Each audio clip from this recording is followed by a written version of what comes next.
Welcome to Baxter Bell Yoga. I'm Baxter Bell, and two quick things before we jump into our practice today. First, if you're watching this on YouTube and you find the video valuable, please like it.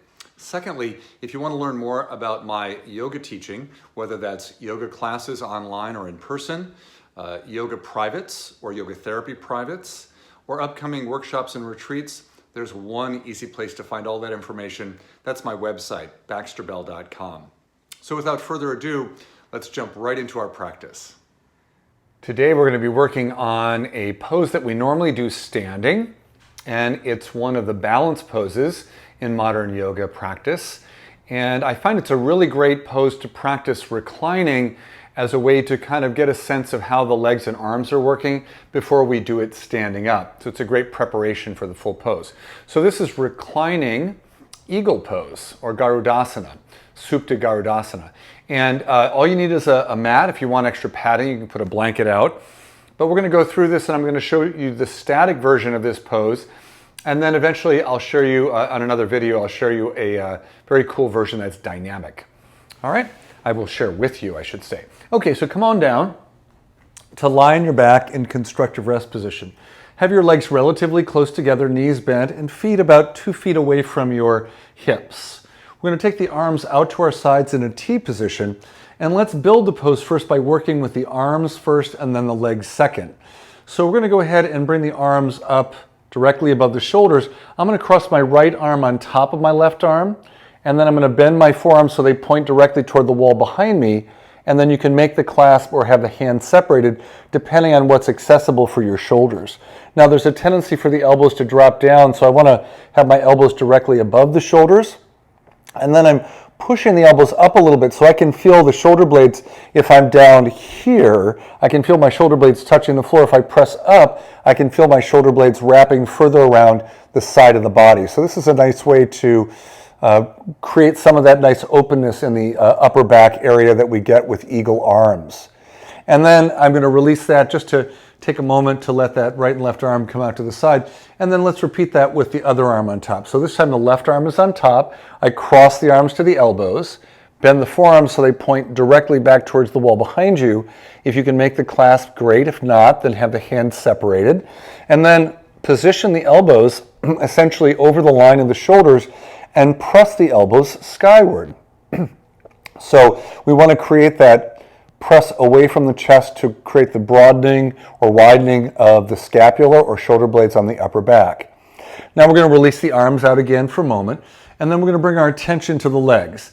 Now there are some more complicated ways of doing the legs in the standing version, but quite honestly, those require a lot of unusual amounts of flexibility, and we're really not going for creating unusual flexibility, but instead really focusing on the fact that this is really about balance when we do this pose upright, and also a little bit about strength.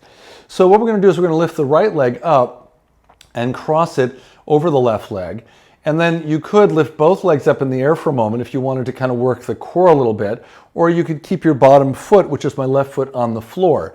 Once I'm here, there is this thing where people will hook their foot around the back of the ankle.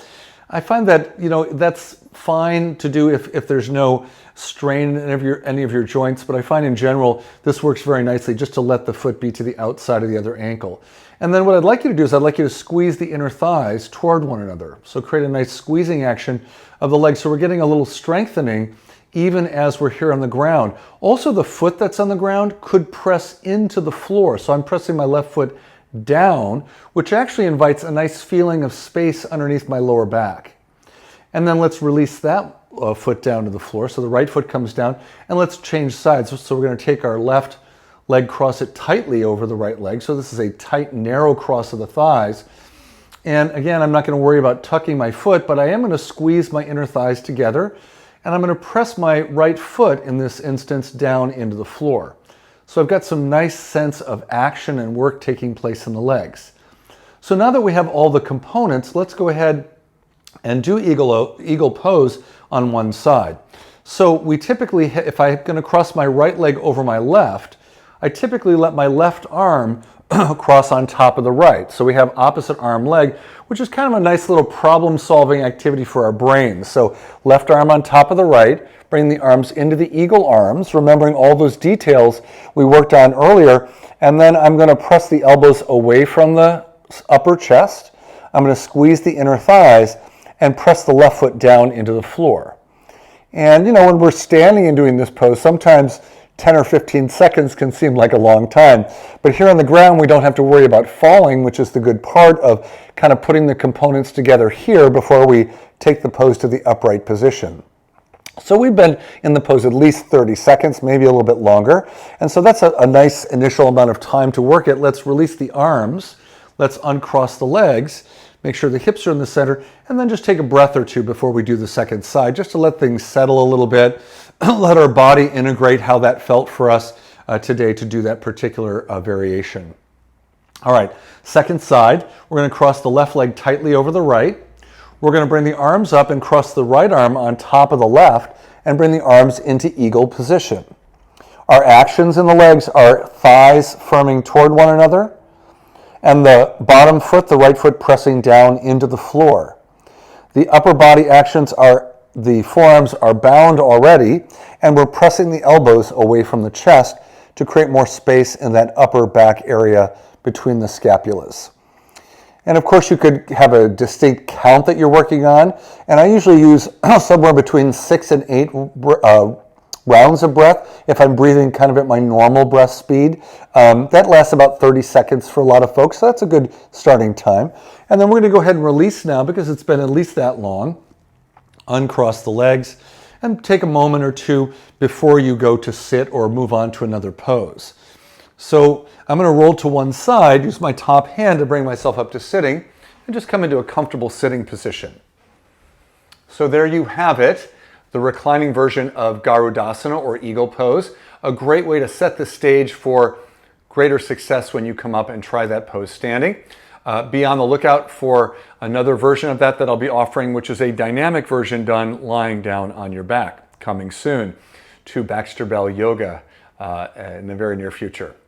And what's better than these little short videos? Well, of course, joining me for a live streaming class online anytime. I have classes 5 days a week, so take a look at my website for more information. If you like the video and you're watching it on YouTube, please hit like for me, and I'll look forward to seeing you next time. Thank you so much for joining me.